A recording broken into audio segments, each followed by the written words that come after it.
On today's episode, I have the pleasure of interviewing Chris Shipferling. Chris is the managing partner at Global Wide Advisors, an investment banking institution focused on the e-commerce, SaaS, and digital space. We talk about a lot of interesting topics that range from what it is to outsource versus bring a professional in-house to the changing landscape and the market that exists for financial institutions and all this new VC money coming into the e-commerce ecosystem. I hope you enjoy. Buckle up. Hi, and welcome to Successful Scales, the show where I interview now successful professionals about their journey and try and garner insights onto any tips that can be applied to your business at home. Whether it's financial freedom or the exit of your company, wherever your journey may take you, the idea here is to simply learn from those who have done it before. I hope you enjoy and you get some value out of this. Buckle up and enjoy the episode.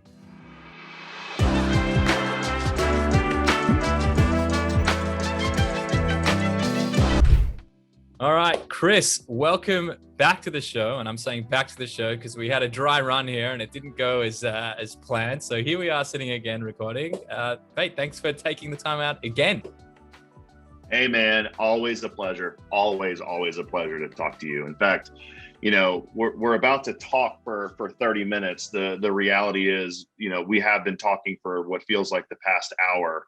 And we could have just kept talking, I think, for the next several hours. So we'll try and condense this conversation, though. I think we're going to struggle. I know, 100%, mate.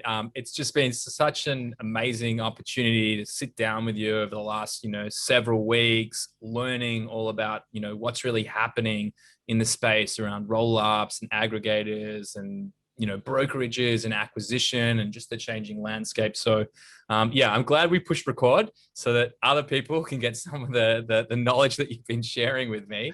Nice. And the team. But so I know who you are, obviously. We've gotten to know each other pretty well. But for those listening, give us the 411 of who you are. Yeah, man. I'll give you the elevator pitch, as they say, but we'll probably go to like floor 10, not just floor 3. So yeah, Global Wired Advisors is a lower middle market investment bank.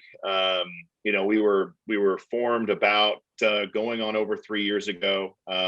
So my background, and I'll just kind of walk through all of our backgrounds. My background is actually in operating. So I worked for various consumer products companies, from 22 million all the way up to $500 million. Primarily in the baby products and toy space. And so that was a lot of fun. It was a very antiquated industry, continues to be still fairly antiquated. But it's kind of like death and taxes and, well, having babies, they all just, doesn't go away. So, birth rates decline, but they don't go away. So, but yeah, it was a fun space. I was a sales and marketing executive. I worked in, as I got more into the enterprise level, more in the smaller business, I did everything from literally going out to the warehouse at the end of the month and shipping orders till 2 a.m, putting things on FedEx and UPS trucks, and moving to more enterprise, being a lot more cross-functional, working with, product development teams and brand teams and engineering and really just, operations, large, complex sales and operation docs, spending lots of time in the COO's office, working through lots of complex issues because we sold to all the large, big box retailers. So that was a really good time. And then kind of moving away from that, I actually helped a Barcelona-based company establish their brand here in the United States and North America. So that was fun because that kind of gave a little bit of the entrepreneurial spirit, right? I was fully funded by this company that was based in Barcelona, and it was their brand. But at the same time, they were, it was much of an entrepreneurial spirit. So from there, while I worked there, I actually just put my head down and learned Amazon, Seller Central. So I've always known vendor. I've always sold to vendor. I've always actually sold to a buyer through vendor and through Amazon. And over the years, as I was selling on the wholesale side, slowly but surely algorithms replaced people. And so, you no longer had a planning team, which you normally have in call it just big box retail, where you've got your buyer and your associate buyer and your full planning team. Those all went away. And I realized that during that time, Seller Central was an important part of really where e-commerce was headed. And I had $500,000 worth of inventory sitting in a warehouse at the time that my retailers didn't want. So I had to get rid of it, put my head down, kind of that 2015 time period into early 16, you know, when there was that FBA Gold Rush. Great time to Really, be and alive. it was, man. I mean, look, Kellogg didn't have a digital marketing course or an Amazon course, right? Columbia or Princeton or Harvard weren't offering any executive programs to learn Amazon. You had to just go find forums and Facebook groups. And, you know, it was basically school of hard knocks, as you well know. And so that was a lot of fun. From there, I actually started my own consulting firm, helping enterprise clients, specifically within my network, formulate digital strategy, because for a lot of them, it was just wasn't non-existent. That's too dramatic to say. It was very anemic. And so they really needed help filling in some holes. Amazon Vendor Central was giving them lots of problems. Seller Central was really the way to go. So from there, I actually met these guys. They had a firm called Fba Advisors. The thesis was, you know, bringing an investment banking process and Wall Street experience to the small and medium-sized businesses. And they were really focused on traditional. And when I met up with Joe, Jason, and Chris, we decided, you know, what a great time to get involved in the e-commerce space, and what a great time to get involved in the digitally native space. And so we formed, as a fourth partner, we formed then Global Wired Advisors. And really our thesis stayed the same, just like with Providium Advisors, which is we want to bring this institutional investment banking experience and pedigree and acumen and way of breaking down a business, the way of assimilating a company, understanding all of the functions, being able to do very, very deep analysis, and then create an opportunity to go and then creating a market, which we'll get into later. You create a market that you go in effect sell to that market, this particular opportunity. And so we said, you know, we took a strong look at the competitive landscape, and we said it's extremely weak, and this particular space needs more or less an investment banking process. And so started Global, and over the past 3 years, it's been a very fun ride, to be honest. You know, we've established ourselves, but we continue to grow. We continue to grow out our team. You know, our infrastructure is like what you would find at a more traditional middle market investment bank. We've got associates and VPs and analysts, and then our managing partners really are more or less at this point the managing directors doing all the transaction running. So yeah, that's us. So we focus primarily on digital, and with companies that fall really in between, call it 3 to 5 million at the lowest, all the way up to 50 to 75 million in revenue.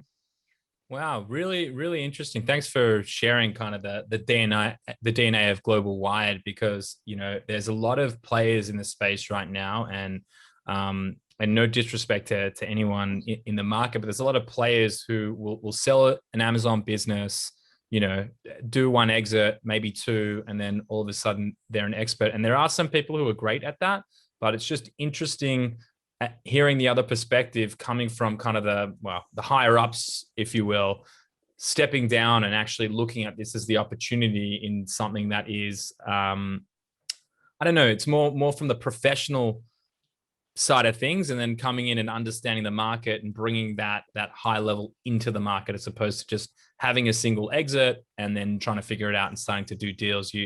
You'd approach it differently. And one of the really interesting things for me is having this podcast and getting the opportunity to speak to guys like you and a lot of the roll-ups in the space. It's always the DNA of the business. You know, I was saying to someone the other day, I wish I could invest. I wish I had the money to invest in businesses, because you kind of see, at least I feel like I do, you can pick the winners, because you can see that the DNA, like I think with a lot of the roll-ups, the ones that have very operationally savvy operators in it, who come from large businesses, who have grown large businesses, are the ones that, you know, I'd put my money behind. So, you know, looking at what you guys are doing from an investment banking institution, it just seems like a good bet, if you will, coming from that space. So yeah, thanks for sharing that. Really, right. Yeah, no, it's true. I agree, and I think you know, that's you. I think you bring up a good point. There are a lot of folks in the space that said, you know, I sold a business, therefore I can sell businesses. And, you know, I don't think that's a bad move for anything that's not complex. You know, I think as you start to get above a certain altitude when it comes to business size and business complexity, you need to hire a professional who's worked in financial markets, not a fireman. And I say that jokingly, not jokingly. We recently, there's a local brokerage here and I happen to be on their email list. They said they hired a former fire chief who's now a broker selling businesses. And I'm going, there's a lot of jokes here and a lot of jokes I could make about this because he is good at putting out fires. So I do understand that, but it's like, that just doesn't feel like a good fit when you've got now a very complex business and organization that you need to, again, back to what I said, just assimilate, break down a deep analysis. And oh, by the way, if it's a good business and it's within that, call it real true lower middle market, this has a real shot at getting a funded sponsor, not an aggregator, but a funded sponsor, as well as, potential strategics to take a hard look at your deal. And these strategics and funded sponsors, as much as you may hear right now out there in terms of information from other folks that they've got those relationships, the reality is they don't have those strong relationships, and it's very difficult for them because they didn't come from a background or career where this was part of the day-to-day of going to the mat with very, very astute, financially driven and financially engineering, strong financial engineering minds to get a really good deal done. And there's a specific way that has to be done in terms of positioning and really in terms of technical sales, because that's really, we're a sales and marketing shop at the end of the day, right? And so to be able to sell an opportunity to a PE fund or a strategic, they want to know that, A, you've got your act together, you've got all the materials, and you can properly break down the business and explain to them why this opportunity is really, really good. That's where you extract the most value. So if you do this whole idea of, well, I'll just take like what aggregators I've been hearing recently, well, just come to us even with your messy financials. It's a way to exploit your business, unfortunately. And it's a way to really exploit them getting a very good deal, where in essence, you may have a very good business and you're leaving lots of money on the table. That's just pure reality. So really interesting points there again. And I think it also really depends on what your objective, as I'm understanding, is as a seller. So, just for anyone listening, and, we sit here and we talk this language all the time, but, for anyone listening in and isn't following along 100%. So, what GWA Global Wide Advisors are doing effectively is they're trying to help maximize the deal opportunity, and they're working with bigger financial institutions and PE, private equity, and strategic partners to really maximize what that deal looks like. So if you're a smaller business, maybe there's other opportunities that exist, but if you're looking for, the big boys effectively, then that's where you guys are specializing, if I'm understanding correctly. That's right. Yeah. And to break it down, and again, I'll try and use analogies that are more simplified, but a lot of the deals that you see get done in this space are highly transactional, right? And there's some data analysis, but it doesn't go that deep. And you know exactly what I'm talking about because you're a data freak, right? And so, yeah, the analysis is about an inch deep. That's about it. But in terms of kind of going a lot deeper with the company, shoot, man, I lost my train of thought. Just asking me. Just I guess the focus here, or the things that are super interesting to me is, if I'm a seller, right, and I'm trying to exit my business, and the whole show, it's about successfully scaling a business, and we were having a lot of interesting discussions. I wish I'd pushed record 45 minutes ago. There would have been some great content there, but we were talking about some interesting things. So I spoke to Tyler Jeffcoats recently, and he's over at Seller Accountant, and can't speak highly enough about that episode, can't speak highly enough about Tyler, but he was really sharing some interesting insights about what it is and where Amazon businesses in particular see the most profit. And at the end of the day, we are in a capitalistic world, and money does make the world go round. And what he was saying to me is that from up to about $1.5 million is where they typically see companies or Amazon businesses making the most profit. and they go through this period of adolescence where maybe they get through to being an adult, maybe they don't, from that 1.5 through to about 4. I might be getting that wrong. And then the companies that can get to over that sort of 5 mark and have figured out what scale and process and how to actually do it effectively, that's when they start to yield that bigger return. So I guess I'd love to ask you the question, you guys are seeing, hundreds, maybe thousands of companies over the time you've been in market. I don't even know. I'd love to hear how many you're seeing, but you're seeing lots and lots of companies. Let's put it that way. You're seeing them at all different stages. What are some of the things that you see are like the key problems and the issues, and what should people be looking out for? Yeah, great. And I found my train of thought, by the way. So we can combine both in this one answer. What I was driving towards was everything tends to be very transactional. And so in transactional type of deals, you've got, again, going back to what I said before I lost my train of thought, you've got that inch deep of data analysis, right? So we call it the X and Y axis, right? When you're thinking about an Excel spreadsheet. And so the X and the Y axis is going to share with you a lot of data around just the business, right? But the one part that we believe drives the best value out of the company is what I call the Z axis, which is this axis, right? And it's really identifying and being able to identify more than just they can go to Walmart Canada, they can go to Walmart.com, they can go to Etsy. It's more than just simple, very, very, I would call JV bullet list, but really being able to break down the analysis of the business and understand where the real opportunity is. So that drives into your question, right? What are the problems that we see most of the time, and then what are not the problems we see that drive a lot of value, or what are the golden nuggets within a business that drives the most value?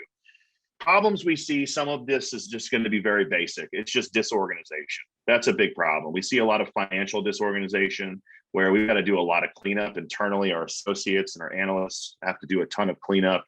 Sometimes it calls for what most middle market banks before they even go to market. In lower middle market, it's not as common, but we have in the past actually. We have a relationship with a very strong middle market CPA firm here in Charlotte. There's a million of them because we're a financial town. We have a really great relationship, and we do what's called quality of earnings, Q of E. Q of E is simply an outside firm. Sometimes it's internal. We do a quality of earnings ourselves, but we can't officially audit because we're not a CPA. But you take the business and all of the data and information, and you hand it over to a financial institution, a CPA, and they effectively then go through and they qualify the earnings of the business, right? Now, that's a very rigorous process. It can sometimes take a little bit longer. It's why we avoid it if we don't have to do it. But it's financial disorganization. That's kind of number one. Number two, they don't know their numbers. And Yoni, I'm sure you run into this all the time, man. They just don't know their data, right? And so being able to really just apply, and it's more than just applying oh yeah, I've got seller board. Oh yeah, I got Hello Profit. It's diving in and really going again a layer deeper, and even a layer deeper than that, to really understand how everything's working with one another when it comes to not just your financials, it's your digital metrics, right? And how they all play with one another. I can say we even fell victim to that ourselves. We were managing our business on a cash instead of accrual basis. So we had to, when we brought in a CFO, we transitioned everything over. Fortunately, it was pretty early into the business, so it wasn't a whole lot of work. But like that in itself, I would say, that's going to be just a fundamental that, we got it wrong. If we're getting it wrong and we're pretty well organized, I feel like, you're probably seeing a lot of that. Yeah, no, we do. And I mean, we've got several instances where it was on cash basis and we had to flip them to accrual. And, we have one of our partners is a CPA. So we've got pretty strong internal chops to be able to go through all that stuff. But we always, of course, recommend that their CFO or their CPA at least kind of goes through and changes all of that into an accrual and then stamps it, because buyers like to see that something external was being done.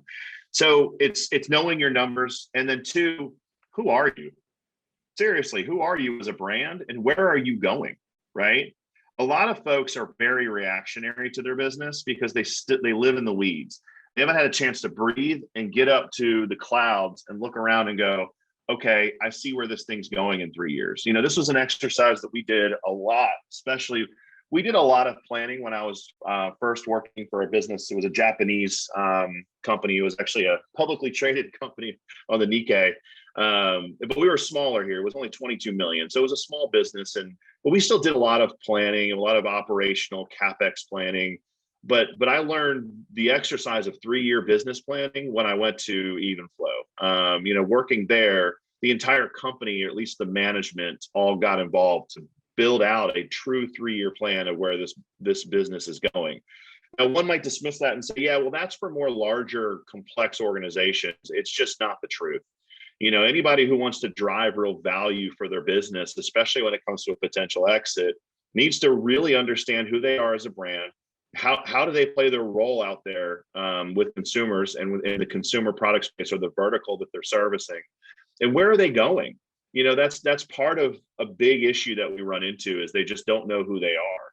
And so for us as a firm, because we've come with that experience of not just you know, it's the financial side of things, it's the large institutional M&A side of things, but we also come from a strong operating background. So really helping a client identify what opportunity actually looks like for the company going forward. And a lot of that helps drive value when you're pitching and you're positioning the business for real funded sponsors and also strategic. So those are 3 of probably the biggest problems that we come across. There's other minor things. You know, we dealt with one business that had some illegal workers, and so we had to work through that.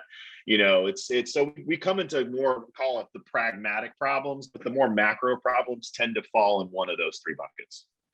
Great insights. And just while I'm sharing things, I don't know if I mentioned this to you, but I spoke to someone who does work with you guys, and they said that when you guys come in, it's like dropping a SEAL Team 6 into the business and effectively coming in and doing all That's this right. work for you. So probably pretty cool for you to hear firstly, but Yeah. you know, what are some of the things that you guys actually might do? So I'm trying to sell my business, let's say. Yeah. You know, what are some of the things that if I'm working with Global Wide, what are you guys actually going to do during this process? Yeah, well, before we even get to our process, we spent a lot of time with you already, and we know your business. You know, we go under NDA very quickly. We request a lot of information. We spend a lot of time on the phone getting to know the company, because what we have found is, unfortunately, unfortunately, in some cases, there can be a large disparity between the first phone call and what the business owner believes about the business and believes about the numbers, and then actually looking at all of the data and going, this is not what you described. This looks either a little bit different, or wow, this looks drastically different than what you said. I have a recent case in point. We spent a lot of time with a particular client. He has a very, very, you know, particular goal when it comes to an exit. And so we were really working through all of his data to see, you know, we call it a time series analysis. When is the right time to go to market?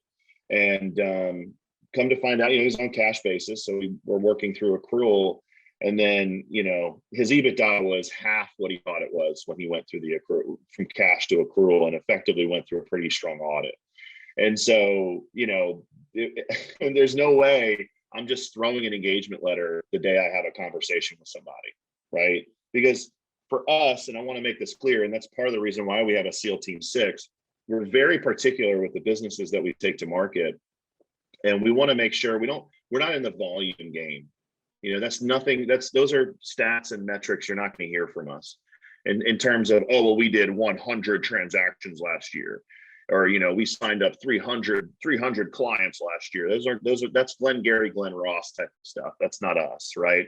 Being who we decided to be as an investment bank in the space, you know, we're very, very, very careful who we work with. So we spend a lot of time. By the time we actually start working with you, we've done a lot of work. We know what the business looks like for the most part.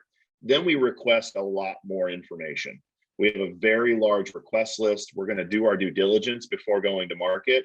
And because of our backgrounds, we're able to do due diligence and think, my one partner, Chris Bodnar, actually was on the buy side for a while in various private equity and also at the Hartford. And so having studied large transactions and large deals that have came across his desk, we're able to identify. And, one of our associates that we recently hired came from Piper Sandler, a very, very large middle market investment bank. And it's a good process to go through because we're looking at all what we call the Easter eggs before we go to market. And we're also identifying what buyers may also see as a problem. And then we're working through that. So we're going to spend more time with our client to go, okay, we've identified these 6 things that could be an issue as we go out and market this deal. How are we going to fix these? Oh, and by the way, what we've identified through this due diligence, you're not ready to go to market yet. We actually just took to market a deal that we signed back in October of 2019. We finally took that deal to market in November. They were finally ready. And so that's part of what you get in the beginning. As far as the process goes, you're not on the phone with every Tom, Dick, and Harry. That's a big problem. You're not selling your own deal, right? And I mean, you know exactly what I'm talking about. So we get to know the business. We get to know the company. We put together the marketing materials and we go out and we sell your business. When it's time for you to get on the phone, IOIs have been expressed and we are analyzing with you as the client, which is the best IOIs that have come through in terms of offers. And then we're going to start management calls. Management calls are well-versed. They're highly coached. We spend a lot of time with our client, making sure they don't, they say all the right things about the business. We identify who's the best fit in terms of a funded sponsor and or just the best fit for a buyer. And then we go into LOI and then we quarterback the entire process. So in a lot of cases with brokerages that are out there, you've got guys who are the face of the company, right? And they're out there telling you and selling you on exactly who they are and what they do. But the reality is there's 15 brokers. And so you don't actually know what desk you're going to get put on, right? You don't know what broker you're actually going to marry up with to sell your business. And so with global, everything's internal.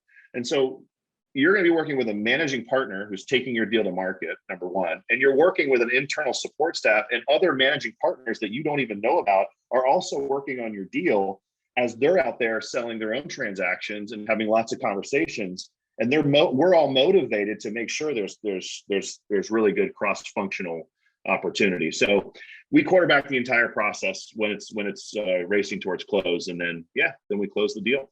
It's great insights and lots to unpack there, and what was a wealth of knowledge.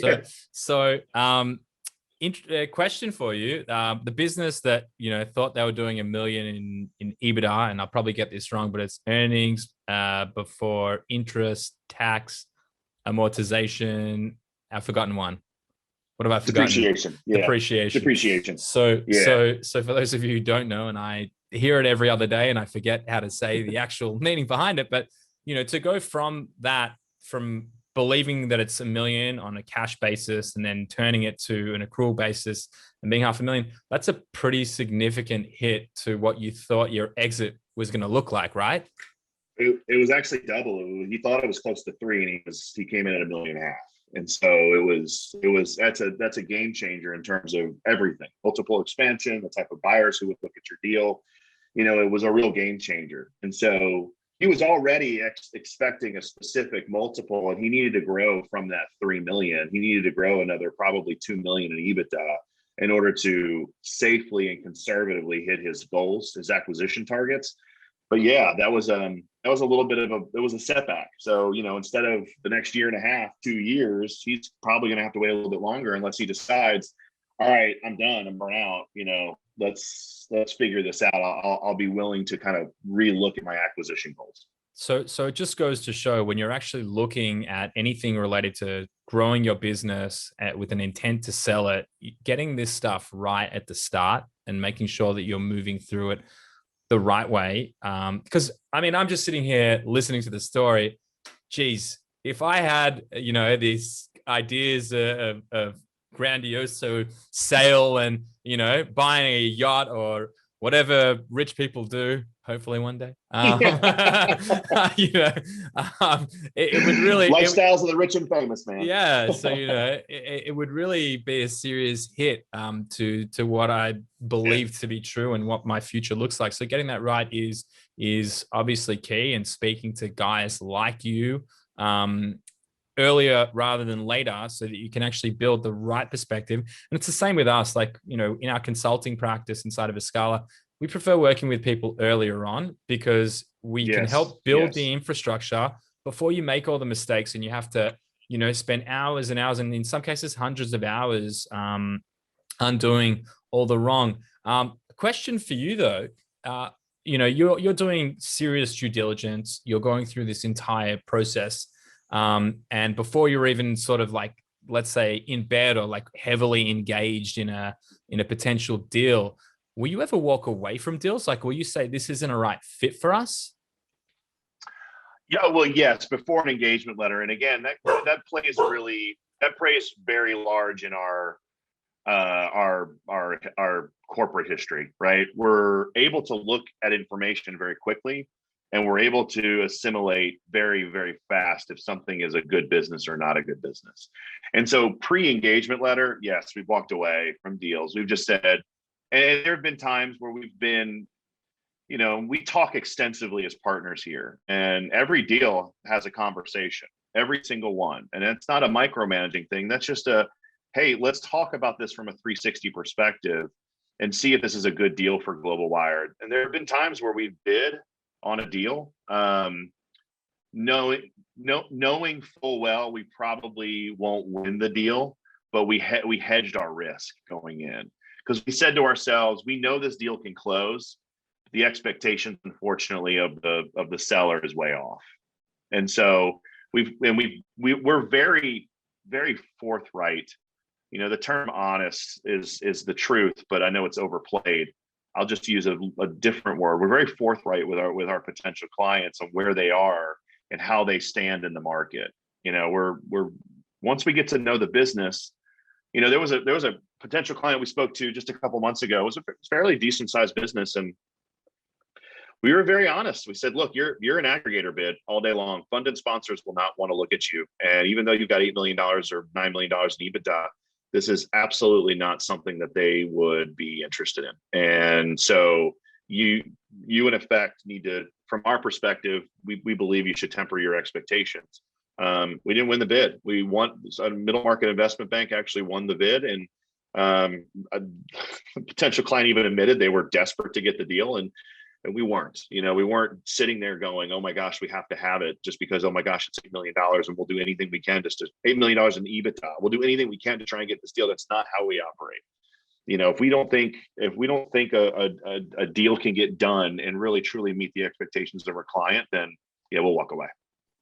Yeah, great to know. And I also found it interesting. I'm really privileged to be able to have conversations with a bunch of different brokerages and a lot of the aggregators and roll-ups, and just hearing the way you're structured as well resonates with me. Like, the way we deliver project work is that we always have a senior and a junior consultant on the project, but everything gets filtered through our principles. Like, no piece of work is going to go out unless it's been verified by the people who are sitting right at the top. And it sounds like, unlike having, like you said, you don't know whose desk it's going to land on. For us as well, it doesn't really matter, because the produce, the output is always going to be the same, and we'll send it back to the team to fix it. So super interesting to hear. And again, I think that's also why we get along so well, is that you guys are building similar to how we are in terms of the methodology, and we're the same. Like, we're also being pretty privileged now to not necessarily need to work with every client that comes our way, because we're pretty packed as well, and we want to work with people that we know we're going to see success with. And that it's one thing to deliver work, but unless they're actually going to do the work, or in your case let you do the work, then there's no necessarily true value in it. So before I let you go, Chris, if someone wanted to get in touch with you for any reason, if they want to sell their business, if they're just kind of, dipping their toes in, or, just because you're a great guy and they want to have a few frothies with you.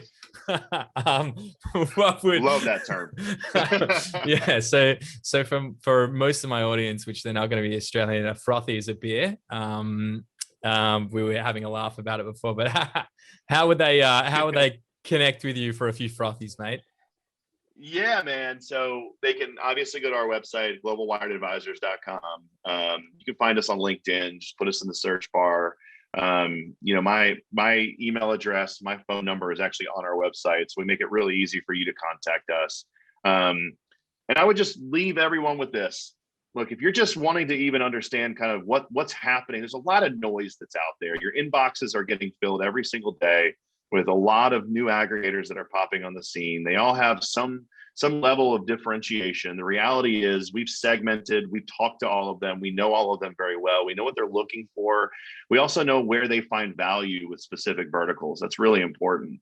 So that's one piece, but they're only one very small part of the buying universe. Private equity is not only sniffing, but they're coming in, and they've already started. We have a transaction that we just run.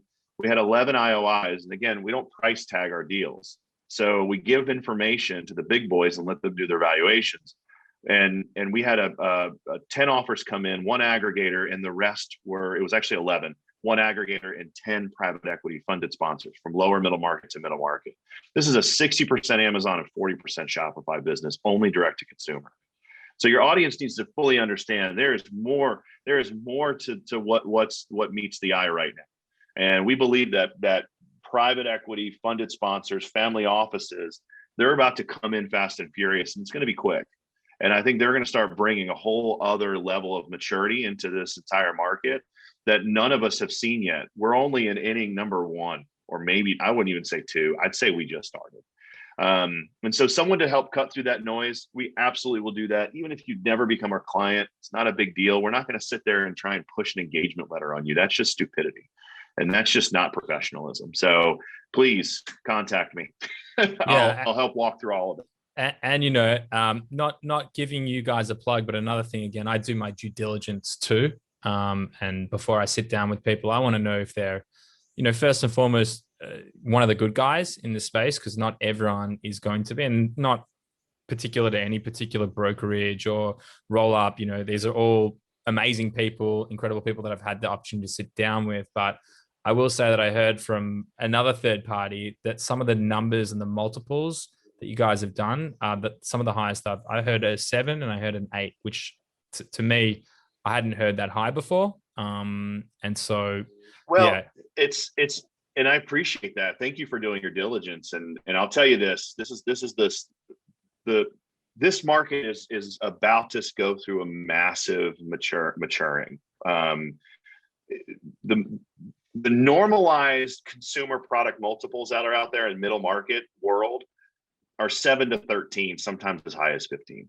That's normalized over looking at data over the past 2 decades in consumer products. So all this industry is doing is playing catch up, and we are a really, really good bridge to help play that catch up and to make sure that at the end of the day, by the way, we've gotten 3.5, we've gotten 4 multiples, we've gotten 5.5, we've gotten 8. But our process, it yields an optimized outcome. You can actually put your head on the pillow at night and go, I was put in front of every single person that could possibly want to buy my business, and I got real-time market feedback. Yeah, so I should probably also preface that saying, I heard you guys also doing deals at that level too, but I'm saying I'd never heard of a deal being done over, say, a 4 until I spoke to someone. So, it just showed me you guys are shopping people around and making good decisions, and also giving them advice on when they should sell and what that process looks like. So I know we got to go, mate. You got to jump on a call. I know. And we said that this was going to happen. We said it before. Yep. So I'm going to have to get you back on, mate. The market, like you said, is hotly changing day in, day out. I follow that article that seems to get updated every day on what is it, Marketplace Pulse. And Yeah, and it's like every day, you know, I was chatting with James from Elevate Brands, and they just did a round of 55 million last week. So anyway, I'm gonna definitely have to get you back on. I really appreciate you sitting down. Yeah. And mate, have an amazing day. I appreciate it. Let's make it happen again. Awesome. Appreciate it, man. Thanks, Chris.